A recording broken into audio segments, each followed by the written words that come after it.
Susan Polgar.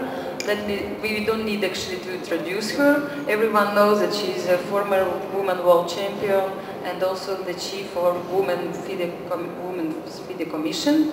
And so our first question is about the Olympiad which you played in the past, and which one you consider the most memorable maybe for you, or the most interesting, exciting for you? Well, Olympiads are always fantastic, and I started coming to Olympiads in 1988, and that was of course one of the most special events in all my life, because we came as a teenage team. I played World 1, and then Judith was only 12 years old at the time, and Sophia 14, and we had Ildiko Madon, the four of us, and we won for the first time, defeating the Soviet Union, and that was like a dream come true. And then we repeated 2 years later in 1990 in Novi Sad, and then I attended a number of other Olympiads since. So Olympiads are special always for me, and I'm having a great time here in Istanbul. I'm impressed with the record number of participant countries, and I'm also here with 5 of my students from my chess program at Webster University, and it's wonderful to see old friends and making some new ones. Yes, thank you very much for your answer. What do you think about this Olympiad, and have you participated in Olympiad in 2000? And maybe you can compare. Have you been here? No, I have not. Actually, it's my very first time in Turkey. Oh, really? So it's really nice to see, and I'm really impressed by the Turkish Chess Federation's achievements and progress and dedication to chess, and the growth of chess, especially in scholastic chess. I think they are a great example for the rest of the countries in the world to grow chess in the schools, and through that, of course, as a side result, you will have kids who are in love with the game and serious and willing to dedicate studying and time to chess. And then, of course, as we see Turkey 23, they are planning ahead, and I think it's wonderful, and I would like to congratulate the current president of the Turkish Chess Federation, Mr. Ali Nihan, and the Turkish Chess Federation for a fantastic job. Thank you very much. Susan, I have a question. Where is your heart? For Hungarian team or US team now? Well, luckily, so far it can be at both places until they play each other, and maybe they won. So then it's easy for me. Let's hope for that. Yeah, and but in general, I remember also you've been participated in Olympiad not only as a player but also as a press officer during the 2008 Dresden Olympiad. What can you say about this job, and did you enjoy it the time? How was it? Oh, I very much enjoyed it. It was really great to be able to interview all the top players of today, and some of my heroes like Boris Spassky, for example, or Anatoly Karpov, who were at the event. And that was a wonderful experience for me, and I hope whoever listened to those interviews enjoyed it as well. Yeah, thank you. Actually, I was also there and really I enjoyed it. It was really great. Thank you. Yeah, Susan, everybody heard that you have moved to St. Louis for a new university. Can you explain us what the goal of this changing, and what are you doing exactly there? Yes, after being 5 years at Texas Tech, we moved to Webster University, which is a Tier 1 private university, and it's a global university also.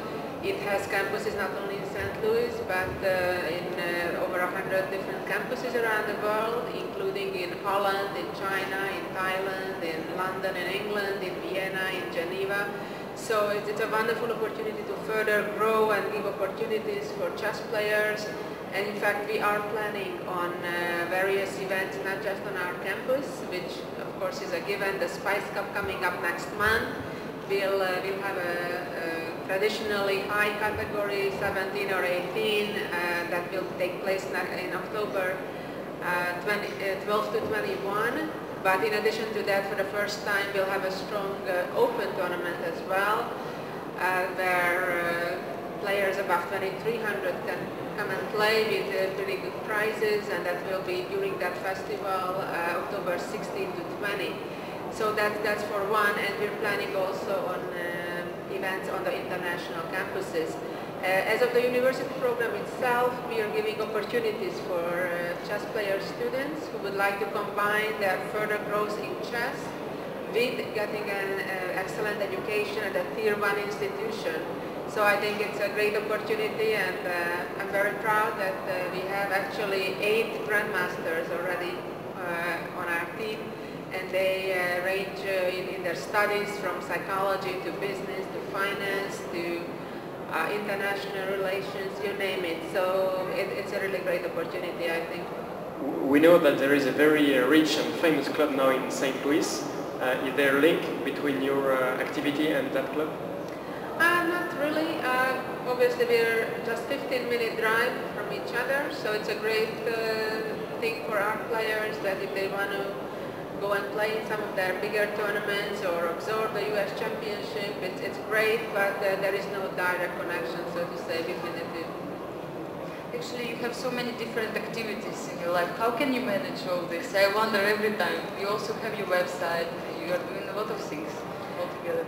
Yes, I'm trying to do a lot to develop chess further, promote chess, and I guess inspire the next generation. It's not easy, and I don't always succeed in everything I want to do, but I think my heart is in the right place. I'm trying to, I guess, report news fairly, and the chessdailynews.com website is, I guess, very well visited by all chess players.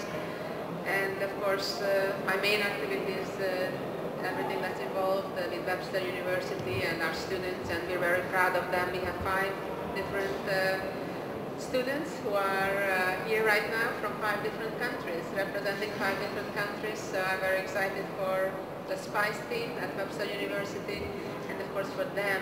Maybe you can tell about a little bit more about them. Who are these 5 participants?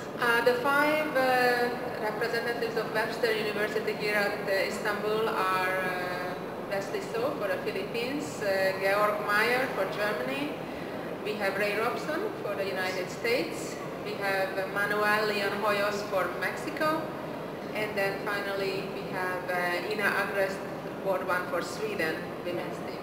All of them are stars in chess. I mean, all of us, we know these names, of course. And you know, in addition to them getting an education, and we work together on chess, obviously, but that's, of course, one of the challenges, to make sure that students coming from all around the world, different cultural and different backgrounds, different levels of chess, to make sure they all get along and work together as a team. Goran Brošević from Chessdom.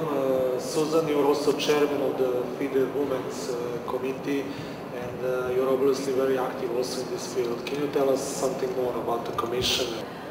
We had several promotional trips for girls and women's chess in Africa as well as in Asia, and we're working on giving more opportunities for women chess players in general, and I think there has been a tremendous growth in women's chess in the past decades, so I think we just want to continue with that, and we're welcoming, of course, suggestions or requests of how to make even more happen for women's chess.